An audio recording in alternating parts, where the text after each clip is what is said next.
जरा थोड़ा नजदीक आइए भाभी जी, ताकि ठीक से नाप ले सकूं। और कितना नजदीक आऊं? मेरे अंदर घुसकर नाप लेने की चाहत है क्या? अरे रे रे रे रे, आप क्या कह रही हैं भाभी जी? भला मेरी ऐसी औकात कहाँ? मुझे तो बस नाप लेना है, थोड़ा सा मेरी तरफ मुड़िए तो। सूट एकदम से मॉडर्न और जमने वाला ही सिलना विक्की मास्टर। पर उसके लिए तो नाप लेना होगा ना भाभी जी, क्योंकि नाप सही होगा तो ही फिट और अट्रैक्टिव सूट सिल पाऊंगा ना। पर पिछले हफ्ते तो तुमने नाप लिया ही था। वो तो बहुत पुराना हो गया भाभी जी, नया नाप लेकर तो देखना ही पड़ेगा कि नाप कुछ घट बढ़ तो नहीं गया। अगर नाप देने का मूड नहीं है तो मत दो, पर फिर कहना मत कि सूट खराब कर दिया। अगर ऐसी बात है तो ले लो नया नाप, बट सूट एकदम से फिट एंड फाइन हो, समझे? नैन्सी के ये कहते ही विक्की मास्टर की तो जैसे लॉटरी लग जाती है। वो इंची टेप उठाकर नैन्सी का नाप लेने लगता है। वाह, क्या मस्त फिगर है। क्या सोच रहे हो विक्की मास्टर? कुछ नहीं भाभी जी, बस आप पहले से थोड़ी दुबली हो गई हैं, इसीलिए खान पान पर थोड़ा ज्यादा ध्यान दीजिए। मेरी बॉडी हेल्थ की छोड़ो, बस तुम अपना नाप लो, समझे? हाँ हाँ, वही कर रहा हूँ, आप नाराज मत होइए प्लीज। विक्की टेलर एक नंबर का बदमाश आदमी था। वो लेडीज कपड़ों की सिलाई करने के बहाने औरतों की नाप लेता और आधे घंटे से भी ज्यादा का समय नाप लेने में लगा देता। फिर बाद में जैसे ही कोई औरत नाप देकर चली जाती, वो उसके ख्यालों में डूब जाता। ओहो, क्या फिगर था भाभी जी का, एकदम से मस्त। तू तो बड़ा लकी है बे विक्की मास्टर, हर रोज नए नए फिगर देखने को मिल जाते हैं। हे भगवान, मुझे हर जन्म में दर्जी ही बनाकर रखियो। नैन्सी गायत्री की मंझली बहू थी। उसकी सबसे छोटी बहू का नाम रूपा था और सबसे बड़ी बहू का नाम रचना था। उसकी दोनों छोटी बहुएं नैन्सी और रूपा मॉडर्न थी, जबकि सबसे बड़ी बहू रचना बहुत ही संस्कारी बहू थी। एक दिन रचना गायत्री के लिए चाय लेकर आती है। पाँव लागू माँ जी। जीती रहो बेटी, भगवान तुझे सदा सुखी रखे। ये कहकर गायत्री जैसे ही चाय पीने लगती है, उसकी दोनों मॉडर्न बहुएं रूपा और नैन्सी आ जाती हैं। वो दोनों नए डिजाइनर सूट सलवार में खूब जच रही थी। अरे वाह बहू, सूट सलवार तो बड़े ही खूबसूरत सिलवाए हैं, जरूर विक्की मास्टर से सिलवाए होंगे। जी mummy ji, Vicky master I mean Vicky दर्जी से ही सिलवाए हैं। इस शहर में विक्की मास्टर के अलावा है भी कौन दर्जी जो हमारी मनपसंद के सूट सिल सके। गायत्री की ये दोनों बहुएं हमेशा नए नए फैशन के कपड़े पहनती थी और विक्की दर्जी के गुण गाती रहती थी। नए नए डिजाइन और फैशन के कपड़े सिलवाने के चाव में वे विक्की मास्टर की बदमाशी को हमेशा नजरअंदाज कर देती थी और हर तीसरे दिन उसे नाप देने के लिए तैयार हो जाती थी। जरा थोड़ा नजदीक आइए भाभी जी, ताकि ठीक से नाप ले सकूं। और कितना नजदीक आऊं? मेरे अंदर घुसकर नाप लेने की चाहत है क्या? अरे रे रे रे रे, आप क्या कह रही हैं भाभी जी? भला मेरी ऐसी औकात कहाँ? मुझे तो बस नाप लेना है, थोड़ा सा मेरी तरफ मुड़िए तो। गायत्री की छोटी बहुएं जितनी अधिक मॉडर्न और फैशनेबल थी, बड़ी बहू रचना उतनी ही सादी और संस्कारी थी। वो हमेशा साड़ी पहनती और चेहरे पर घूंघट तान कर रखती। इसीलिए एक दिन गायत्री ने कहा, रचना बेटी, तुम क्यों गए जमाने में जी रही हो? हमेशा साड़ी और घूंघट में परेशान हो जाती होगी। तुम भी एक दो सूट सलवार सिलवा लो। मैं ऐसे ही ठीक हूँ माँ जी। अरे कैसे ठीक है? छोटी बहुओं को देख, रोज कैसे नए नए डिजाइन के सूट पहनती हैं। फिर तू क्यों ना पहने? हाँ, तू क्या बहू नहीं है? गायत्री के कहने पर रचना सूट सलवार सिलवाने के लिए राजी हो जाती है और फिर गायत्री अपने बेटे सौरभ से कहती है, बेटा सौरभ, ऑफिस जाते समय बहू को अपने साथ ले जाना और इसे 2-4 सूट का बढ़िया सा कपड़ा दिलाकर विक्की दर्जी की दुकान पर छोड़ते जाना। ठीक है माँ। गायत्री के कहने पर सौरभ रचना को अपने साथ बाजार ले जाता है और उसे सूट सिलाने के लिए कपड़ा दिलाकर विक्की दर्जी की दुकान पर छोड़ देता है। कहिए क्या सिलवाना है? मुझे 2 सूट सिलवाने हैं। तो फिर आगे आइए प्लीज, मैं आपका नाप तो ले लूं। ये कहकर विक्की रचना का नाप लेने लगता है और नाप लेने के बहाने उसे कई जगह से छूता है। फिगर तो इसका भी बड़ा कमाल का है, इसकी पतली कमरिया तो गजब ढा रही है। विक्की यही सोचते सोचते रचना को कई बार छूता है और रचना को उसकी गुस्ताखी समझते देर नहीं लगती। उसे खुद से छेड़छाड़ बर्दाश्त नहीं होती तो वो विक्की से कहती है, आप नाप लेने के बहाने ऐसी गलत हरकतें क्यों कर रहे हैं? कौन सी गलत हरकत है जी? मैं तो बस नाप ले रहा हूँ। आप नाप तो नहीं ले रहे, आप तो कुछ और ही कर रहे हैं। आप तो मुझे जगह जगह से छूकर देख रहे हैं। अरे ना ना, ऐसा कुछ नहीं है, मैं तो बहुत ही शरीफ आदमी हूँ। रचना से ये सब सहन नहीं होता और वो घर जाकर विक्की मास्टर की हरकतों के बारे में गायत्री को बताती है। माँ जी, जिस विक्की मास्टर को आप लोग बहुत बड़ा टेलर समझते हैं, दरअसल वो एक घटिया सड़क छाप लोफर है। वो नाप लेने के बहाने औरतों से छेड़छाड़ करता है। तुम ये क्या कह रही हो बहू? जो हुआ साफ साफ बताओ ना। गायत्री के ये कहने पर रचना उसे विक्की की गलत हरकतों के बारे में बताती है और तभी रूपा और नैन्सी भी वहां आ जाती है। क्यों री रूपा और नैन्सी, जो बड़ी बहू कह रही है उसमें कुछ सच्चाई भी है या नहीं? क्या उस टेलर ने नाप लेने के बहाने तुम्हारे साथ भी कभी छेड़छाड़ की है? ये सुनते ही रूपा और नैन्सी चौंक जाती हैं और अपनी बेवकूफी पर पछताते हुए कहती हैं, हाय राम, वो तो हमारे साथ भी ऐसा ही करता था मम्मी जी। हमारी तो अकल पर पत्थर ही पड़ गए थे जो हम उसकी हरकतों को नजरअंदाज करती रही। कमीना, आधे घंटे से ज्यादा समय तो नाप लेने में लगा देता था मम्मी जी। विक्की टेलर का ये राज सामने आते ही गायत्री उसे सबक सिखाने का फैसला करती है। बदमाश, मेरी बहुओं को छेड़ता है, अब तो मैं उसे छोड़ूंगी नहीं। गायत्री अपनी बहुओं को साथ लेकर उसी समय महिला थाने जाती है और महिला पुलिस अधिकारी को सब सच बता देती है। महिला पुलिस अधिकारी को जैसे ही ये रिपोर्ट मिलती है, वो स्वयं ग्राहक बनकर विक्की दर्जी की दुकान पर पहुंच जाती है। मास्टर जी, सूट बिल्कुल सही नाप का होना चाहिए ताकि पहनने में फिट आ जाए। ओहो, आप चिंता मत कीजिए, बस आगे आकर नाप दीजिए। ये कहकर विक्की मास्टर पुलिस अधिकारी का नाप लेने लगता है और फिर अपनी आदत से मजबूर उसके साथ भी वही करने लगता है जो और महिलाओं के साथ करता है था, मगर इस दफा उसका पासा उल्टा पड़ता है।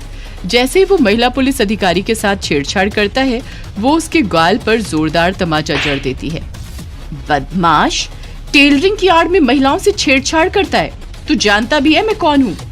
आप कोई भी हो, मुझे क्या? अच्छा, तुझे क्या?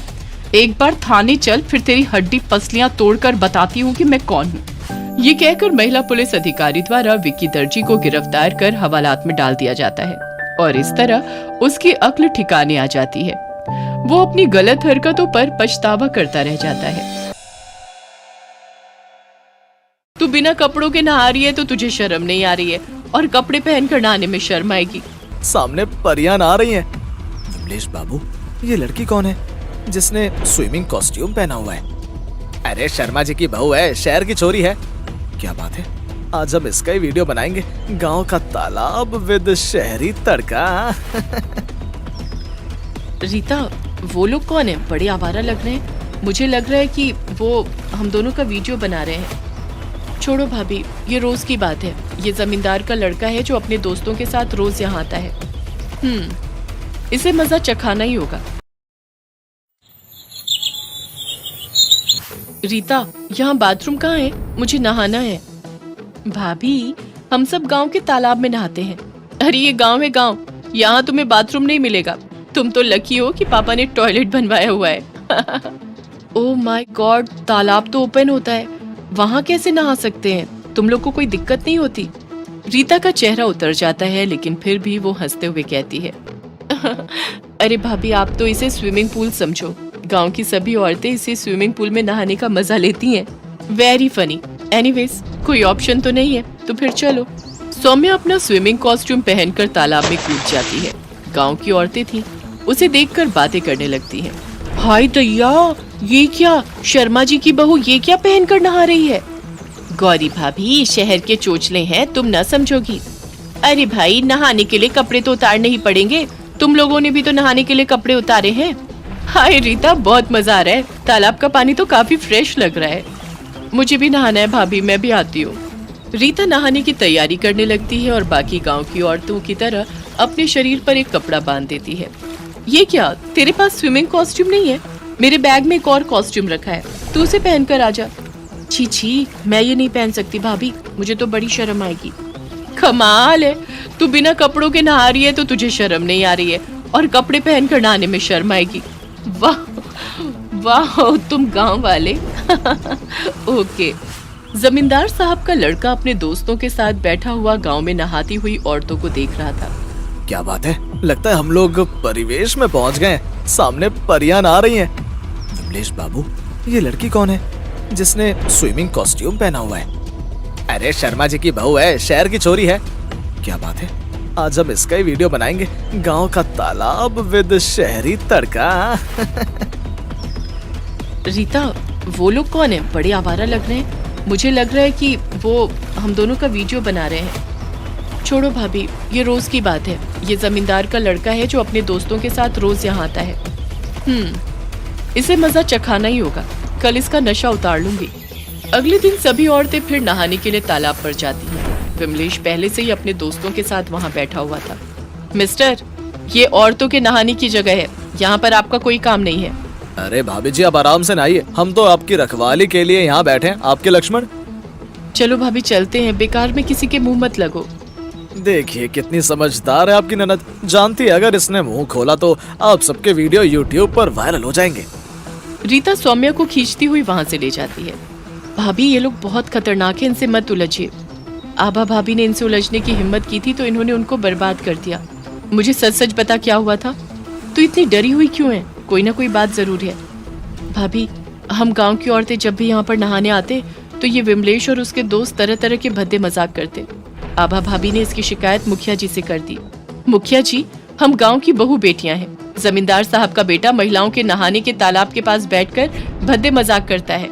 हमारा नहाना मुश्किल हो गया है।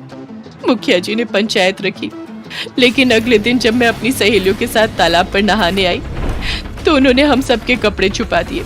कपड़े ढूंढने के लिए जब हम पानी से बाहर आए तो इन्होंने हमारे एमएमएस बनाए और विमलेश ने मुझे धमकाते हुए कहा। देख रीता, कल पंचायत में जब मुखिया जी पूछेंगे कि तुम लोगों को हम लोगों के औरतों के नहाने के तालाब के पास बैठने में कोई परेशानी नहीं है तो ना कह देना, वरना ये सारे वीडियोस वायरल कर दूंगा, कहीं मुंह दिखाने लायक नहीं रहेगी। ठीक है, अब तो चिंता करने की कोई बात नहीं है। मैं आज शाम को ही इसकी व्यवस्था कर देती हूँ। शाम को सौम्या अकेले ही नहाने आती है और तालाब में नहाने लगती है। ये देखकर विमलेश उसके पास आता है और कहता है, अरे भाभी जी आप तो बिल्कुल जल परी लग रही हैं। अगर बुरा ना माने तो आपकी एक तस्वीर खींच लूं। क्यों नहीं देवर जी, मुझे तो आप पहले दिन से ही बहुत अच्छे लगते हैं, लेकिन मेरी भी एक शर्त है। आपको भी मेरा स्विमिंग सूट पहनना होगा, फिर मिलकर स्विमिंग करते हैं। ये क्या, मैं भला स्विमिंग कॉस्ट्यूम कैसे पहन सकता हूँ? सोच लीजिए, कोई जबरदस्ती नहीं है। आप भी क्या याद रखेंगी, लाइए पहन लेता हूँ। विमलेश सौम्या का दिया हुआ स्विमिंग सूट पहनकर तालाब में आ जाता है और उसके तालाब में आते ही रीता उसके कपड़े लेकर छुपा देती है और उसकी सहेलियां उसके वीडियो बनाने लगती हैं। ये क्या बदतमीजी है, मुझसे पंगा लेना बहुत महंगा पड़ेगा। विमलेश भैया, औरतों का स्विमिंग सूट पहनकर आप बहुत अच्छे लग रहे हो। अब ये फोटो तो हम भी वायरल करेंगे। तू अपनी मौत को दावत दे रही है रीता, तू जानती नहीं मैं कौन हूँ और क्या कर सकता हूँ। गाँव की औरतें मुखिया जी के साथ बाहर निकल आती हैं। क्या हुआ विमलेश बाबू, आप तो शर्म से गड़े जा रहे हैं। चलिए ना, मेरी फोटो लीजिए और एमएमएस नहीं बनाएंगे? रीता, जरा यहाँ विमलेश बाबू को एमएमएस बनाने में मदद तो कर। रीता तालाब के किनारे रखा विमलेश का फोन उठाकर सबको उसके बनाए हुए एमएमएस और गांव की औरतों की नहाते हुए खींची गई फोटोज दिखाती है। बताओ विमलेश, तुम्हें क्या सजा दी जाए? मुखिया जी, इसकी सजा ये है कि आज सबके सामने अपनी माँ का इसे एमएमएस बनाना होगा। तब जाकर भैया को समझ में आएगा कि सबकी माँ बेटी एक बराबर होती है। मैं बहुत शर्मिंदा हूँ, आप सब मुझे माफ कर दीजिए। आज के बाद मुझसे ऐसी कोई गलती नहीं होगी। मैं अपने फोन से खींची गई सारी फोटोज हमेशा हमेशा के लिए मिटा देता हूँ। सभी लोग जोर जोर से तालियां बजाने लगते हैं और सौम्या को कंधे पर उठा लेते हैं। ओह माय गॉड, मुझे कम से कम कपड़े तो पहन लेने दो, वरना माँ और पिताजी घर में भी नहीं घुसने देंगे। सब लोग हंसने लगते हैं और उसके बाद गांव की औरतों के नहाने में कभी कोई बाधा नहीं पड़ती।